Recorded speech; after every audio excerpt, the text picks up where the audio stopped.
Hardware is just a means for me to gather data. Hardware has to be your phone, but hardware can also be just your body, right? Hardware, the lights here, hardware, there's a lot of different ways that you can engage with your environment other than through phones and computers.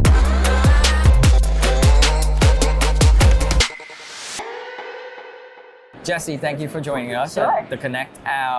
I'm glad that I met you. Very serendipitous.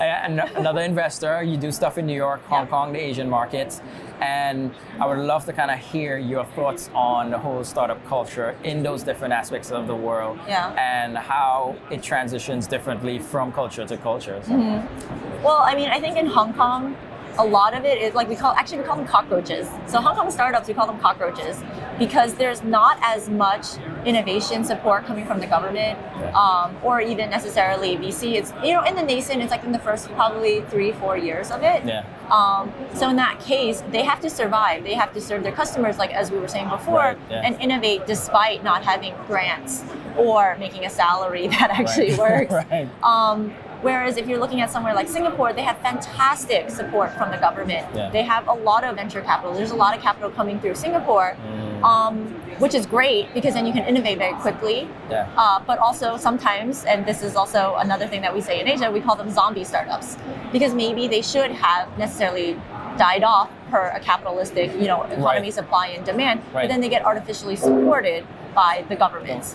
So in that case, like going to both markets as a venture capitalist or investor, angel investor, anyone, you kind of have to be aware of some of the geopolitical dynamics that are there and not to kind of just take one full swoop and say Asia is this way and this is my Asian strategy, Because it's broken up. It's really a different dynamic in every just as part US of the and Canada might be a different strategy to Europe, same thing. Every single country in Asia would also be different. Indonesia, Vietnam, Laos, Cambodia, and then China, right? China's just booming. China, Apple, Google, everybody needs a whole different strategy themselves from even what they have found success in throughout the world multinationally. So in that case, I actually don't recommend for most startups to go into China as a marketplace unless they're very far along and very ready for it. Because for them, they're learning to be a company all over again. So you have this whole spectrum of all these different spaces. How did you get to this point? Give me a little bit about your history. How did you get to invest in startups? I had a finance background, but I've always been interested in technology. One of my really good friends, Bay McLaughlin, he started an accelerator called Brink that is headquartered in Hong Kong, but they have a lot of offices in China. And so what Brink does is they basically bring international hardware startups from around the world. That's in PMQ, right? It is in PMQ. You met all our guys. I went there. Good. So you know my team. We just never got to meet. Exactly. I was there. It's good. So at Brink, it's a small world. It is a very small world. And then now we're in New York. Exactly. Cool. So Brink, basically, they'll help bring hardware startups from around the world when they are prototyping or done prototyping and they really need to scale. And they'll help them find the right manufacturer, whether it's like CNC or injection molding, if they aluminum kind of molding, that type of thing, or emotai if it's a soft goods and a hard good combination. That actually adds a layer of difficulty from a manufacturing perspective. Right? You need to have someone that produces high tech fabrics that withstand, let's say, sweat and things like that, especially if you're playing games. And then it also needs to have some kind of, they have to know your integration points as well because it's software based, right? So, but then usually what that means is actually it's two different manufacturers. Someone that produces the soft goods first, and then they'll do the handoff to the hardware manufacturer who will do the final assembly. And so now you're looking for two Chinese factories, right, where you don't know the language. They need lower minimum order quantities, right, because their first batch is not a million iPhones, it's probably 1,000, 3,000 pieces. So do you see that as a barrier to entry for startups that want to do hardware within the space? I think the old adage is always that hardware is hard. And hardware is not hard in that way. It's just that you don't know what you don't know. And so for you to be like, okay, I'm going to be in, let's say, New York, and I'm going to create this thing and prototype and go back and forth with my factory, it's going to take a really long time. The easiest way to do it is to go to China and meet them and sit down with the engineer, have your engineer meet with their engineer and kind of make the process more efficient for you. And so that's what I always recommend. And I think something about like what you guys are doing here is the people aspect, right? Yes, everybody's working remotely. Yes, I have developers in India, but with the people aspect is you still need to be face to face to get the highest quality of work done in the most efficient way. For sure.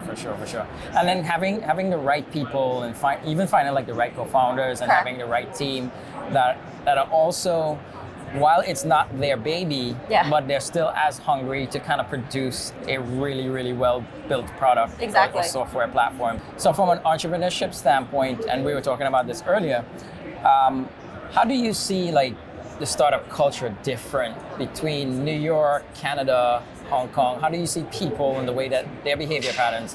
What's the difference? I think one thing that's relatively universal with all entrepreneurs is that they work a sick amount of hours. I mean, even if you're trying to say, oh, Canada, they're super nice, but I mean, they're in it just as much, blood, sweat, and tears, right? Hungry, New York, same thing. You know, we run our coffee every morning here. The first thing I do is go to the investor lounge and grab a cup of coffee from that guy. And then that's the same with Asia. Everyone just, but the thing is that like, let's say you have your CTO, and let's say he's or she is sitting on a factory floor in China, and you as a founder, you're sitting in New York. What that just means is that you're working 24 hours, right? So whatever she's producing or he's producing is coming through. You wake up, you're reviewing, you're working on it. We're just, that's the way I work with my teams, right? You know, you're just trying to accommodate, but then therefore your workflow process is a 24-hour one. It's not an 8-hour one or entrepreneur 15-hour one. Where do you see, from an investment standpoint, the future of technology and startups going? Like what's the next? Because you're excited about hardware. I'm excited about hardware, but so the way that we always say it is it's not hardware. Hardware is just a means of you engaging in a physical environment. Right? So it's kind of like what we were saying about people as well, just echoing back, but hardware is just a means for me to gather data. Hardware has to be your phone, but hardware can also be just your body, right? Hardware, the lights here, hardware, you know, there's a lot of different ways that you can engage with your environment other than through phones and computers. And so in that particular case, we're seeing it integrated more and more into our lives at the expense of privacy, let's say. So there's a lot of kind of these crypto security kind of companies that are coming up because you want to basically have transparency and accountability, but also be able to have the ease and access. So we kind of want our cake and eat it too, that kind of thing, right? That's a little bit difficult in China, so we're going to put that at a separate bucket now. That's a whole other conversation. Let's talk about privacy a little bit too. So going back to privacy, how do you see, because data is just getting larger more. Where do you see privacy going? Because now we have the stuff in Europe that's happening. How do you see it either growing or becoming a different process altogether? Well, so there is a company that I'm an advisor in. It's called Coverus, and basically they're looking at your data privacy for your medical records. And so right now, a lot of the pharma companies, even some of the polling companies, they're actually trading a lot of your medical data to help them, for example, further their research or look at your premiums and insurance and things like that. And so, but the thing is that, again, they're trading on your data that you have no access to even correct, for example, and you're not actually kind of profiting or making any money off of it, but these other companies are making money off of your data. And so in that case, they're creating a web platform and an app and an interface to help you kind of take control of your biomedical data back.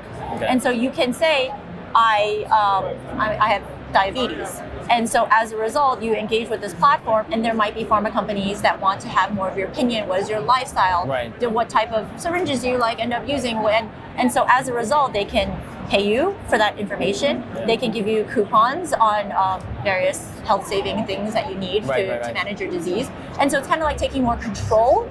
And that's the same thing that is happening with Europe as well. It's taking back control of your data versus just letting it float out there, not tied to anything. You're not benefiting from it per se, but other people are benefiting from it and basically making money off of you. So eventually there will be a lot of different services that actually put in keys, lock and keys, to kind of looking at different pipelines, and then eventually with blockchain, that will come into a space where it's a one-to-one. You own your own data and you decide who gets what at what point. It's transparency, but not necessarily at the expense of privacy. Correct. Yes. Awesome. Well, Jessie, it was great, and thank you for coming and talking with me. And let's have lunch, do something in New York. Let's meet up in New York or in Hong Kong. Wherever.